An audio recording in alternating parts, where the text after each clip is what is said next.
en los próximos años, en las próximas décadas, en el próximo siglo, tendrán la voz cantante quienes tengan energía barata.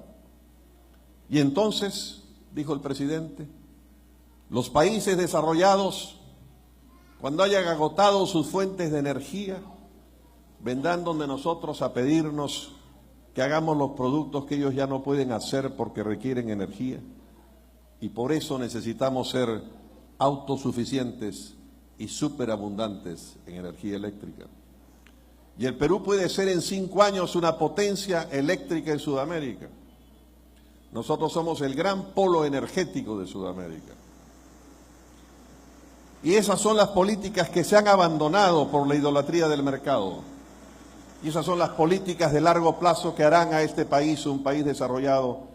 Y yo siempre pienso que así como un gran presidente brasileño, Juscelino Kubitschek, que creó Brasilia y que permitió ocupar el gran planalto brasileño, la gran selva brasileña, porque antes de él Brasil estaba confinado a la costa de Sao Paulo y de Río de Janeiro y un poco de Minas Gerais, y dijo cuando llegó al gobierno, vamos a hacer 50 años en 5. Yo no soy tan audaz, pero estoy seguro que vamos a poder hacer 20 años en 5.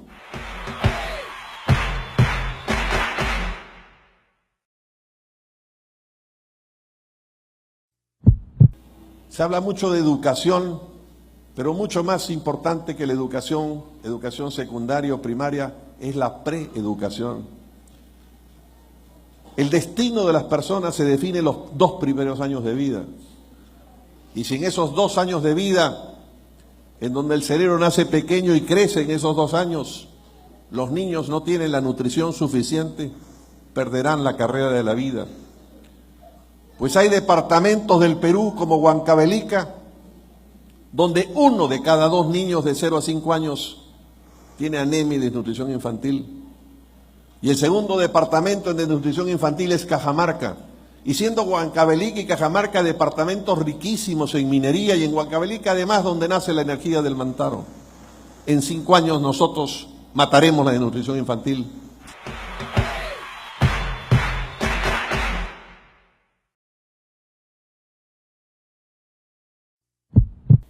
Lo que necesita el Perú es volver a las políticas de Fernando Belaúnde. Y si estoy aquí es porque estoy convencido que el Perú puede ser el 2030 o el 2036 un país desarrollado, que tenemos los recursos, tenemos los instrumentos, tenemos la población para pasar el umbral, ese umbral del ingreso por persona que separa el desarrollo del subdesarrollo. Pero para hacer eso tenemos que producir un cambio muy profundo, porque el Perú como está organizado no funciona.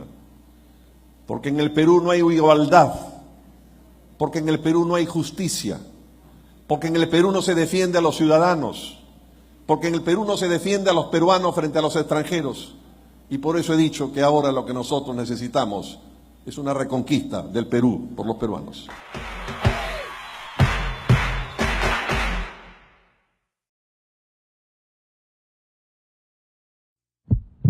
Fue el régimen de las esterilizaciones forzadas. Fue el régimen que sometió el poder político civil a los militares. Fue el régimen que permitió la intromisión del narcotráfico en vastos segmentos del ejército. Fue el régimen que compró las televisoras y los medios de comunicación. Fue el régimen que compró, sobornó y corrompió el poder judicial. Eso es el fujimorismo, digitado por el prisionero Fujimori a la hija que es candidata.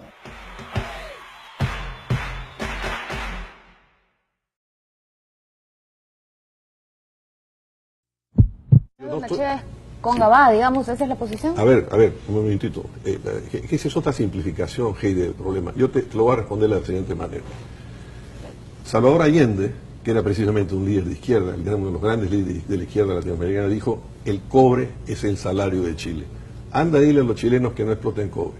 De modo que nos van a una izquierda infantil que se pone contra las materias primas. Eso es una cosa que mata el financiamiento. Pero es también absurdo cuando una compañía minera, caso Conga, en lugar de plantear una gran solución estructural al tema del agua, empieza Congas por un lío, por una laguna, atrás de Cajamarca está el Marañón. Como cuando tía María, los de Sábado, dice, señores, quiero agua del río Tambo. Todos los ríos de los 3 departamentos del sur del Perú, yo he visitado todos esos ríos, traen 9 metros cúbicos segundos. Entonces le van a quitar 2 metros cúbicos, no se puede hacer. ¿Por qué no hacer un gran pacto nacional por el agua, financiado por la minería?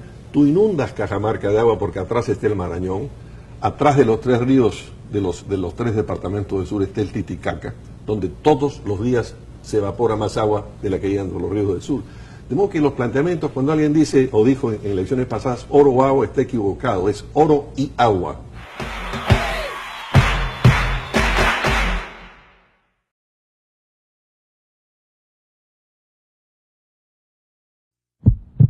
Estoy en Cajamarca, se me hace una mujer y me cuenta la historia, su hija murió porque no tuvo cómo comprar medicamentos para curarla.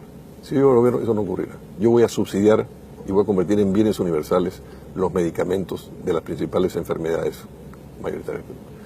Eso es populismo, eso es subsidio, no sé cómo se llama, yo lo voy a hacer. Y voy a dar cobertura universal de salud.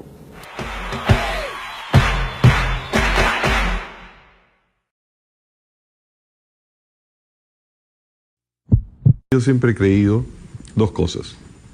La primera, que en el largo plazo, un programa de largo plazo y un programa de corto plazo. Un programa de largo plazo es que yo quiero ser presidente porque estoy convencido que el Perú puede ser un país industrializado en una generación. Un país que se queda en materias primas jamás será un país desarrollado, entonces hay que ser un país industrializado.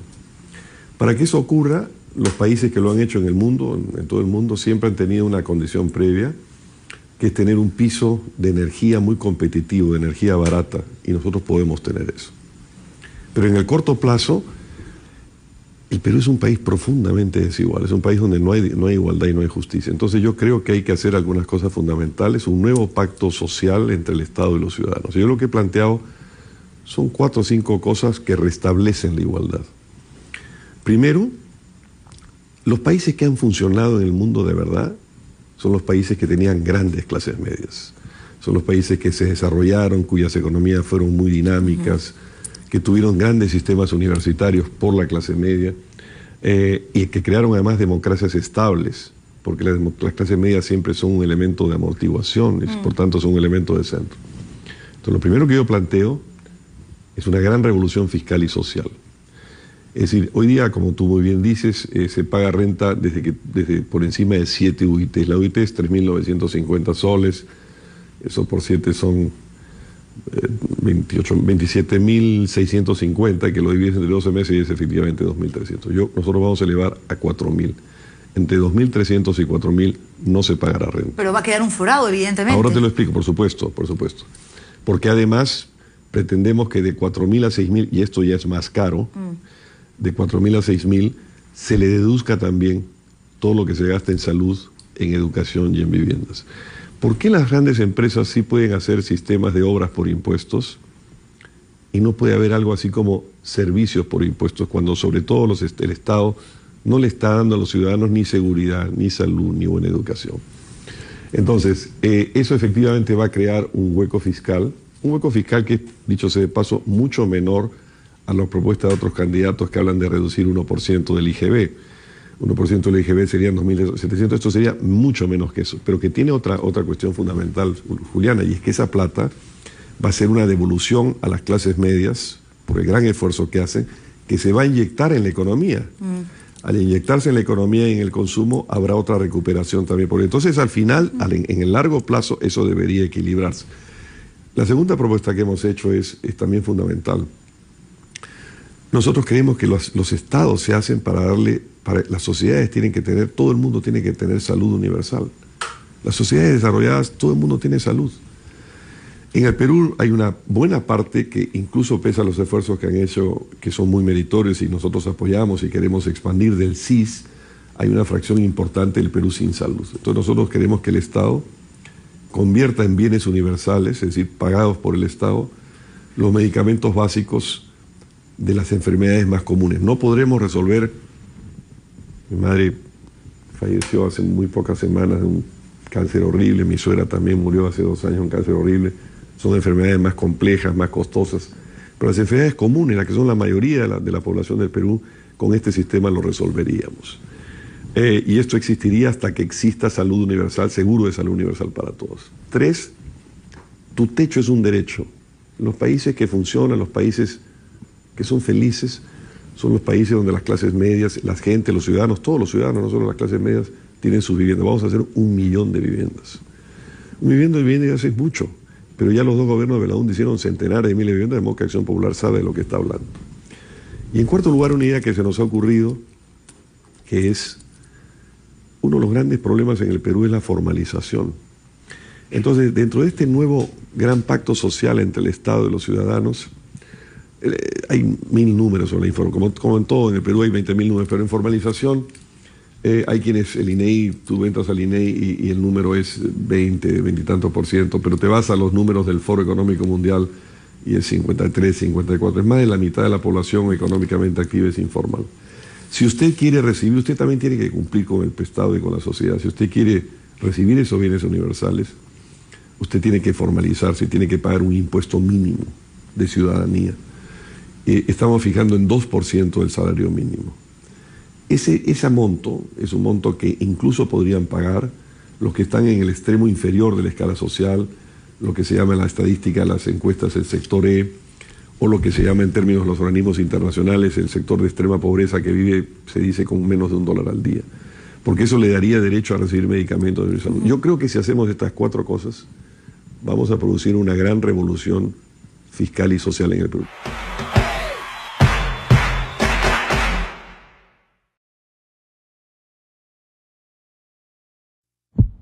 Para empezar, voy a rectificarte el comienzo de la pregunta. Yo no hablé con Rómulo León sobre ningún negocio. Yo soy un periodista, igual que Ricardo. Pregunto todo. Tenía mucha curiosidad porque había leído mucho sobre un gasoducto entre Israel y Egipto que había hecho el señor Maiman. Y me enteré que este señor quería invertir en el Perú. Recordé que había habido no sé qué conflicto con el entonces presidente en el primer gobierno y me pareció interesante averiguar si él podía volver o no y qué pasaba. ¿Qué cosa hice? Hice lo que haces tú, lo que hace Ricardo y lo que hacemos todos los periodistas, buscamos fuentes. Dije, ¿a quién llamo? Voy a llamar a alguien que conozco, que está en el primer gobierno, que me pueda dar una información.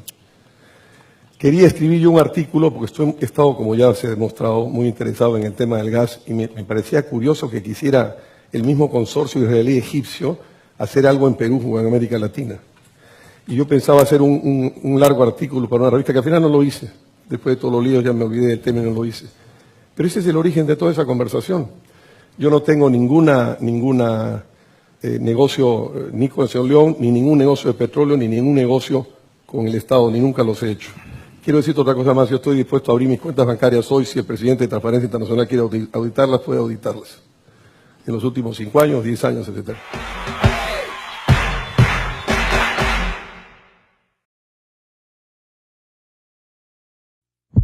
Pero estar de candidato, meterse en una campaña donde hay mucha guerra sucia, evidentemente, donde se dice muchas cosas, te voy a contestar la verdad. podría quedarse en una zona de confort, ¿no?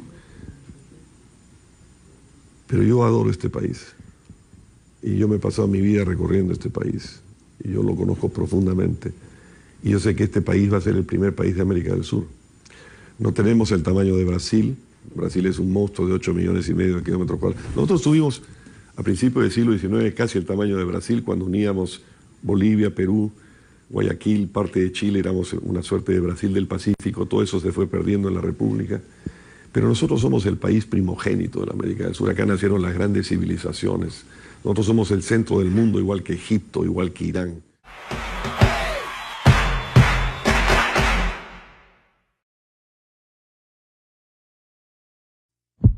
El 10 de abril, las elecciones no son hoy.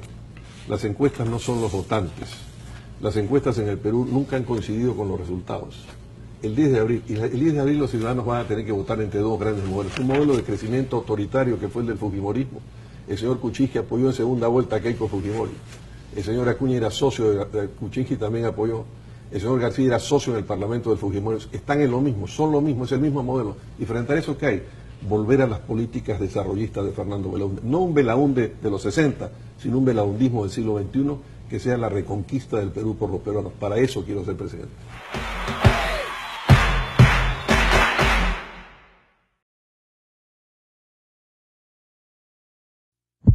Tengo dos cosas. Estoy dejando una denuncia que el año 2008 hizo un candidato de México, López Obrador, en donde dijo un negocio de 21.000 millones de dólares, de los cuales al Perú se le acaban solamente 6. Acá está la copia. Pero te hago otra cosa más. Te entrego copia.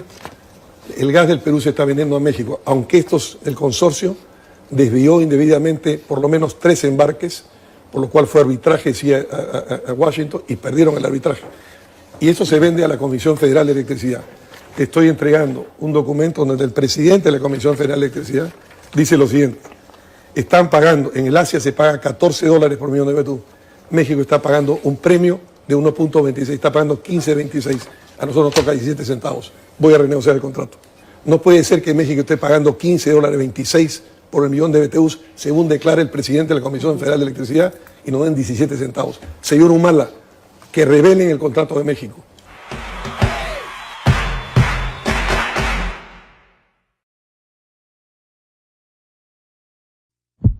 Cosas que este gobierno ha hecho que son positivas. Ahora todo el mundo está haciendo leña del árbol caído. Yo quiero destacar 2 cosas de este gobierno. El seguro integral de salud, que ha avanzado, que nosotros vamos no solo a expandir, sino a universalizar, y vamos a hacer subsidios y bienes universales en los medicamentos. Y otra cosa muy importante es la beca 18. Nosotros vamos a crear la beca 25. La beca 18 es para pregrado, ha llegado ahora a unos 40.000 estudiantes, es una cosa loable, pero falta un piso que es para el posgrado. Ningún estudiante de Perú se va a quedar sin educación, porque nosotros vamos a crear los fondos públicos y fondos financieros para él.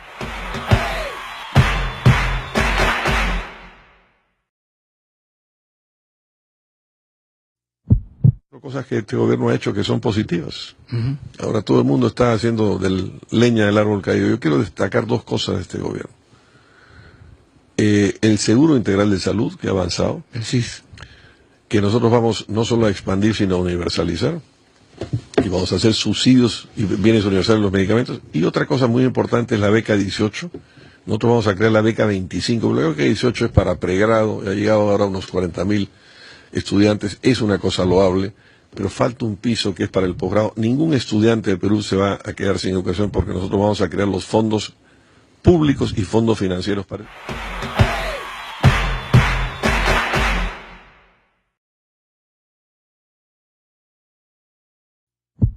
Cuando un presidente, como hizo el señor Humala en su campaña anterior, dijo oro o agua, estaba engañando a los ciudadanos, porque las materias primas son una palanca de desarrollo y una palanca de financiamiento. Yo sería un presidente que reactivaría los proyectos mineros. Lo que no puede ocurrir es que haya una compañía minera miope que, para desarrollar un proyecto de miles de millones de dólares, quiera tirarse una pequeña laguna en contra de un valle, o que un gran grupo minero asentado durante décadas en el Perú como Southern quiera capturar agua del Valle del Tambo en lugar de hacer desalinización o traer agua del Titicaca. Y en consecuencia eso es inaceptable. Y lo que se requiere es un gran pacto nacional por el agua, que inevitablemente debe estar financiado por la minería, pero en beneficio de los agricultores. De modo que yo lo que voy a plantear es un gran programa de convergencia de minería y agricultura. Ahora, en tercer lugar, otro de los problemas que hay es que los ciudadanos no confían en el Estado. Si el Ministerio de Energía y Minas, que es el ministerio encargado de promover la inversión minera, y que además todo el mundo sabe que las compañías mineras tienen una gran influencia sobre los funcionarios, y es además el que se encarga de la fiscalización medioambiental, algo no está funcionando bien en el país.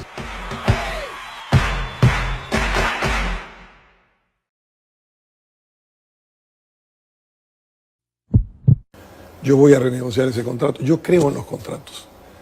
Yo creo en la seguridad jurídica. No se trata de desconocer un contrato. Pero todos los contratos, las constituciones se renegocian. Todos los contratos se renegocian. Y tenemos que, en nombre del Perú y de los intereses del Perú, renegociarlos. Por ejemplo, ¿tú sabes cuánto nos han pagado por el gas en regalías el año pasado, 2015? Por todo el gas que se exportó, 35 millones de dólares. Lo que le tocó por regalías al Perú, 0,17. Te voy a poner una idea. Todo se mide en energía, se puede comparar. Lo que se exportó en gas correspondía a 55.000 gigawatts. Toda la energía eléctrica del Perú que se consumió era 40.000, por lo cual los peruanos hemos pagado 1.600. Como esto es más que esto significaría 2.200. Eso que vale 2.200 nos han pagado 35. Te voy a poner otro ejemplo. A nosotros es una regalía de 17 centavos por el gas. No te hablo de los líquidos, que es otra cosa. ¿Sabes a cuánto vende la misma cantidad de gas que se llama millón de BTUs Bolivia? $5.50 Brasil y $6.30 Argentina. Y sin embargo, el balón de gas en Bolivia cuesta 10 soles 92 y acá cuesta 35 soles o más. Y en Cusco, donde no se está haciendo la planta de fraccionamiento, donde no se está haciendo la estación de Quillabamba porque es un gobierno paralizado, espérate, ahí cuesta 45 soles o más.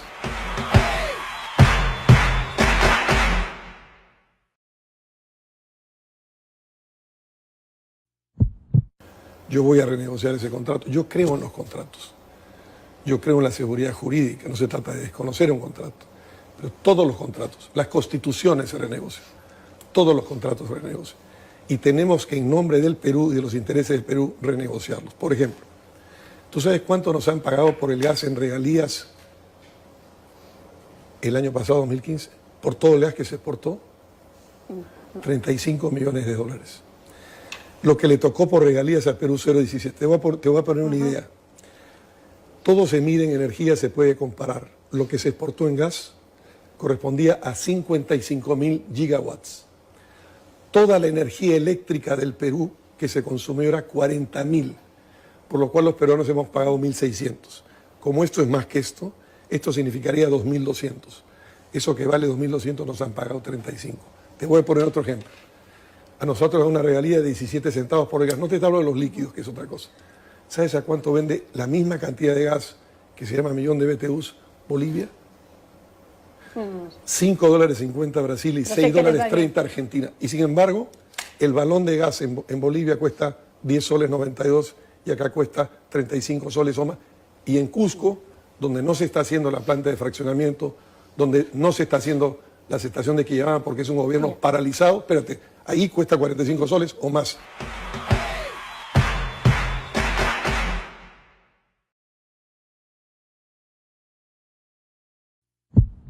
Elevar el umbral del pago a la renta de 2.300 soles a 4.000 y de 4.000 a 6.000 vamos a deducir todo lo que gasten en educación, en salud y en vivienda. O sea, eso recojo yo junto todas las facturas, lo que yo pago y una parte de esa igual que hay no obras me la cobran. Igual que hay obras por impuestos, habrá servicios por impuestos. Esto va a ser una revolución fiscal y social gigantesca. Estamos afinando los números, pero va a favorecer a 1,5 millones de familias peruanas. ¿Y no va a crear un forado? ¿No va a generar un forado? A ver, son dos preguntas diferentes. Sí va a caer en el corto plazo una recaudación fiscal, no muy grande, pero todo eso, como va a ser dedicado al consumo, va a reinyectarse en la economía. Pero tenemos ingresos de otro lado. Segundo, vamos a crear salud universal para todos. El 70% de lo que se gasta en salud de farmacéuticos, vamos a convertir los medicamentos básicos de las enfermedades más comunes en gratuitos, bienes universales a disposición de todos los ciudadanos del Perú. Tercero, vamos a hacer 1 millón de nuevas viviendas organizadas en 15 ciudades inteligentes a lo largo del país. Y en cuarto lugar, vamos a fortalecer la educación, a la educación pública, sobre todo de calidad. Vamos a crear una beca 25 para los posgrados que acompaña a la beca 18.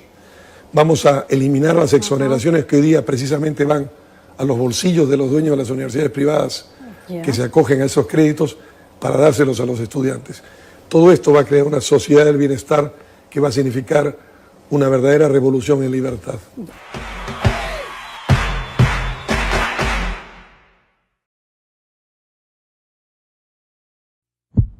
Yo creo ser el único candidato de un partido electo en unas primarias universales. Los demás eran partidos con dueño, eran candidatos que eran seguros. Nosotros hemos tenido una competencia, yo he participado en una primaria, por eso se ha demorado tanto la elección, se hizo casi en Navidades. Yo gané esas primarias con mayoría absoluta, gané en casi todos los departamentos del Perú, fue una victoria nacional y hemos entrado tarde, comenzamos tarde. Acción Popular es un partido sin recursos. En 1956, cuando empezó Belaúnde, dijo, estoy aquí solo, pero estoy sin matones, sin camiones, sin millones. Yo digo algo parecido, estoy aquí solo, sin millones, pero también sin ladrones. Nosotros somos un partido limpio, somos el gran partido del centro, somos el partido que tiene 2 presidentes, Belaúnde y Paniagua, que salieron de palacios más pobres de lo que entraron, siendo profesionales muy exitosos los dos, salieron más pobres de lo que entraron. De modo que somos un partido limpio e invitamos a la ciudadanía a que se junten a nosotros.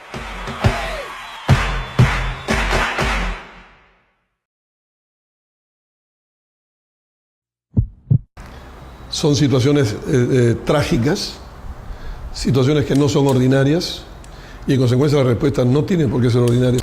Yo como presidente de la República no tengo por qué juzgar o prejuzgar moralmente por lo que un ciudadano hace. Yo lo que tengo es que proteger su derecho de decisión.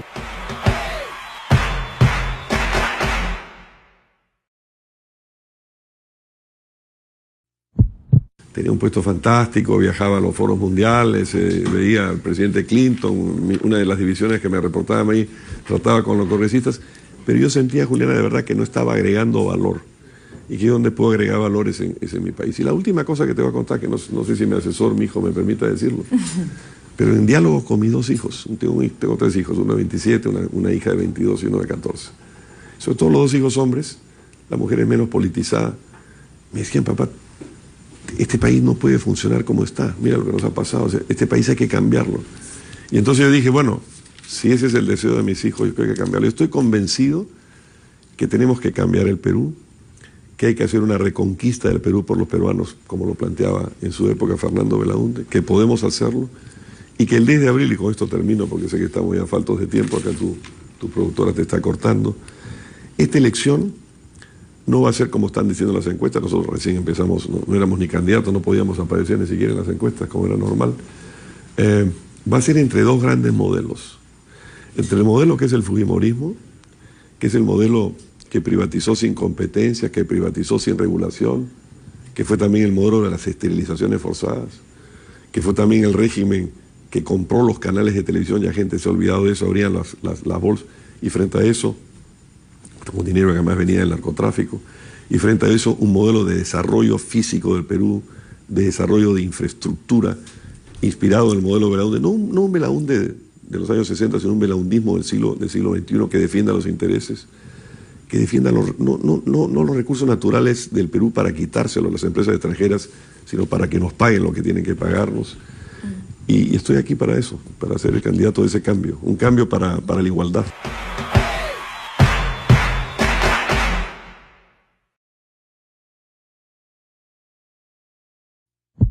Nosotros somos un partido sin recursos.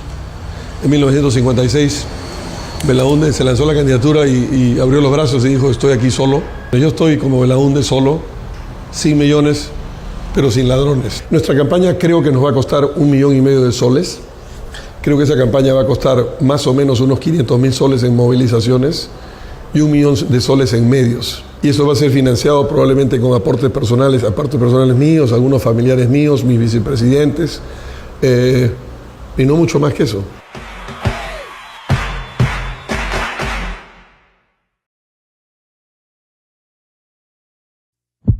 Es lo siguiente, mira, no hay una fórmula mágica en la seguridad. La seguridad no es un acto, es un proceso. De modo que cuando los candidatos quieren encontrar una fórmula mágica para seducir al elector, diciéndole que tienen la fórmula mágica para resolver el problema, están engañando al elector. La seguridad, dicho yo, es una suerte de cadena de valor que comienza en el vecindario. En un vecindario con marginalidad económica, y por eso la igualdad es importante, se crea el núcleo de donde nace la delincuencia. Luego hay otro nexo entre ese vecindario y la policía que se rompió en el Perú, que fue la Comisaría del Pueblo, que se ha transformado en una policía de investigaciones. Todos se están haciendo, ni siquiera en computadora, no, sino en máquinas de escribir expedientes, porque ahí es donde está la plata, ahí están las investigaciones, pero se ha roto ese enlace que hay que restablecer. Nadie habla de eso porque no es tan glamoroso como decir despido 30 generales. El tercer eslabón es la policía misma, donde hay muchas cosas por hacer: aumento de personal, cambio de personal, municipalización de tareas policiales como en los Estados Unidos y en tantos sitios del tránsito. Luego viene un cuarto eje en la seguridad, Mario, del que nadie habla, que es el Ministerio Público, que es una zona gris de profunda corrupción hoy día. Luego viene el Poder Judicial, que es un Poder Judicial que está colapsado, y vienen las cárceles. De modo que lo que nosotros tenemos para resolver es resolver esta cadena de valor, y en todos y cada uno de estos puntos hay que intervenir.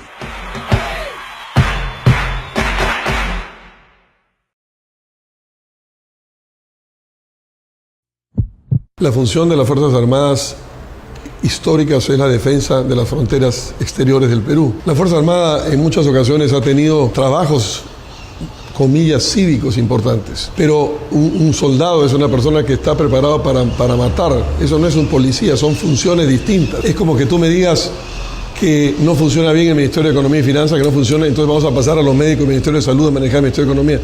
No es así. Pero además hay detrás de todo esto una falacia y una demagogia. La seguridad es una cadena de valor o una cadena de pérdida de valor. ¿Dónde empieza?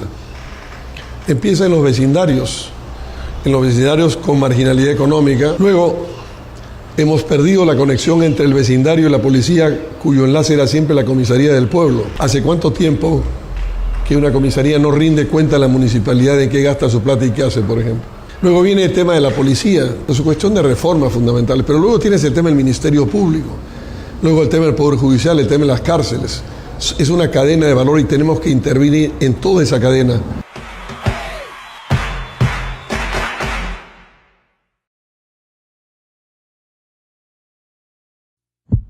La consulta previa es una ley, yo no es que esté a favor o en contra. Yo no creo que haya ninguna comunidad, ningún grupo de personas en el Perú, en ningún sitio, que se ponga en contra de un proyecto de desarrollo cuando ve esos beneficios tangibles. No lo creo. Porque eso al final es desarrollo, y lo que el Perú quiere es desarrollo.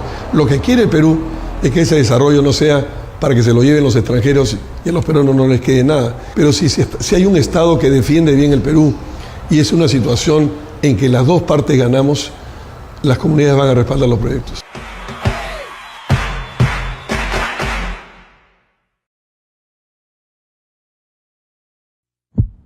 Sé a quién no pondría en el Ministerio de Economía, qué tipo de personas no pondría en el Ministerio de Economía. No pondría ningún funcionario que venga del Fondo Monetario Internacional, no buscaría a nadie que haya estado ligado a las AFPs. Trataría de buscar gente que esté, me gustaría si hubiera algún provinciano, alguien desarrollista, alguien que, en fin, tengo varios nombres en la cabeza, pero sí sé el tipo de personas que no usaría.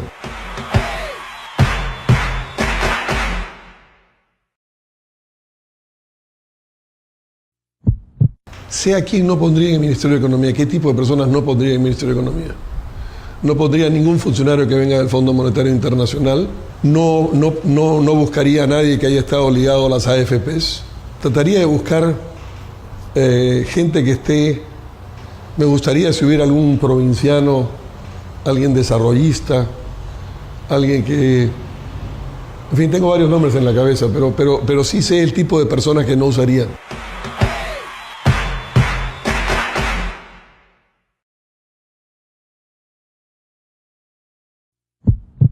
Déjame decirte lo siguiente, cuando yo hablo de la beca 25, yo estoy pensando en becas de posgrado para llevar a esos estudiantes a que cualquier estudiante peruano pueda ir a la mejor universidad del mundo para conectar al Perú a la punta de la tecnología y de la ciencia. Si no hacemos eso, nosotros jamás dejaremos de ser un país subdesarrollado. Y eso es una inversión, eso no es un forado fiscal. Y existen muchos mecanismos financieros, por ejemplo, ya te lo he dicho, trasladar el crédito fiscal que los dueños de las universidades privadas con fines de lucro han tenido a los estudiantes.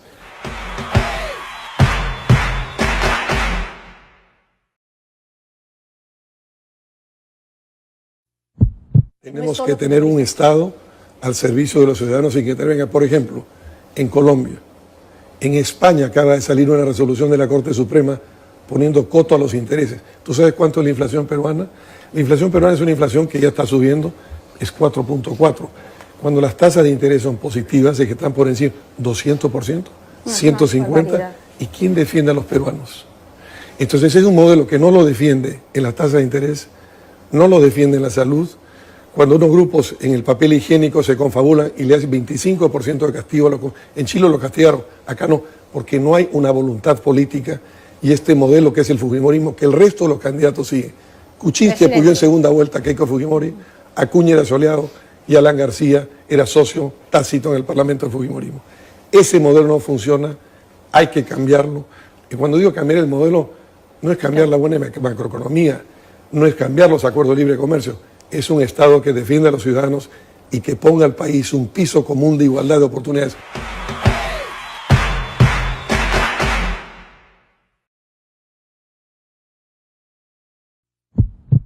el sistema en el que yo creo, tiene dos maneras de entenderse.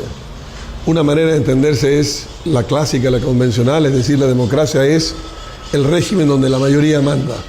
Sí, es una manera de verla, pero mucho más importante que eso es la democracia, es el régimen donde las minorías tienen derechos iguales a los de la mayoría y las leyes, las costumbres y los gobiernos tienen que respetar esas minorías. Yo tengo un matrimonio de 32 años, es una de las grandes experiencias de mi vida. Mi vida se enriqueció con eso, y creo en la riqueza de la vida comunitaria de la familia. De modo que si alguien puede acceder a algún tipo de vida comunitaria de ese tipo, desde su punto de vista minoritario, yo creo que ese es un derecho que hay que darle, ¿no? De pronto, todos me dicen, no, esta es una sociedad muy conservadora, tú no puedes decir, yo lamento mucho, eso es lo que yo pienso y eso es lo que yo voy a aplicar como presidente. Y creo que si nosotros no llegamos a estas posiciones, el Perú no va a ser nunca un país moderno.